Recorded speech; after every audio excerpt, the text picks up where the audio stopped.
मैं मौजूद हूँ कज़ाफ़ी स्टेडियम मेन गेट पर और मेरे साथ मौजूद हैं कैप्टन रिटायर लियाकत अली मलिक साहब CTO लाहौर हैं। चूँकि इनसे जानने की कोशिश करते हैं कि जो गुज़श्ता 2 मैच हो चुके हैं उनकी सिक्योरिटी इंतहाई ज़बरदस्त की गई और लोगों की आम डिमांड है कि क्या लाहौर के जो मुख्तलिफ काम किए गए थे कि ऐप्स बनाए गए थे, आगाही मुहिम चलाई गई थी और लोगों का ये कहना है कि क्या आम दिनों में भी कैप्टन लियाकत साहब इसी तरह लोगों को इंटरटेन करेंगे और इसी तरह शहर के रास्तों को और शहर की सिक्योरिटी को मद्देनज़र रखते हुए काम किया जाएगा। जी इंशाल्लाह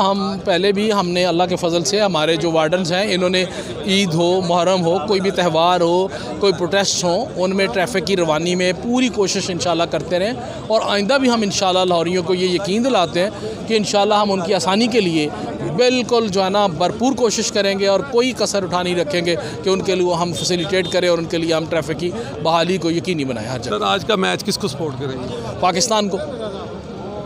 जैसा कि सर देखा कि तमाम लोग जो तमाम फोर्स है ये पाकिस्तान को सपोर्ट करती है, लेकिन एक दूसरी बड़ी बात है कि हम मेज़बान हैं और एक टीम हमारे पास आई वो मैच खेल रही है, तो आवाम का मिली जुली राय है, आवाम के बहुत सारे अवामी लोग सराह रहे हैं इस बात को कि श्रीलंकन टीम आई। आप क्या कहेंगे? नहीं मलिक साहब, जब मैं पाकिस्तान की बात करता हूँ तो मैं पाकिस्तानी क्रिकेट टीम की बात नहीं करता, मैं पाकिस्तान मुल्क की बात करता हूँ कि मैं पाकिस्तान को सपोर्ट करूँगा कि पाकिस्तान में क्रिकेट आई है तो पाकिस्तान में दोनों टीमें हैं, जो टीम अच्छा खेलेगी वो जीत जाएगी and I support the team जो कि अच्छा खेलेगी।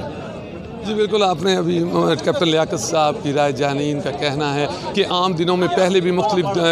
त्यौहार हो, मुहर्रम हो या कोई भी ऐसा त्यौहार हो तो शहर लाहौर की सिक्योरिटी और ट्रैफिक पुलिस कार भरपूर काम करते हैं और आइंदा भी इसी तरह करते रहेंगे। रही बात, कैप्टन साहब ने ये भी बताया है कि हम किसको सपोर्ट करेंगे, तो उनका ये कहना है कि पाकिस्तान जिंदाबाद हो, हम अपने पाकिस्तानी टीम को सपोर्ट करेंगे। जी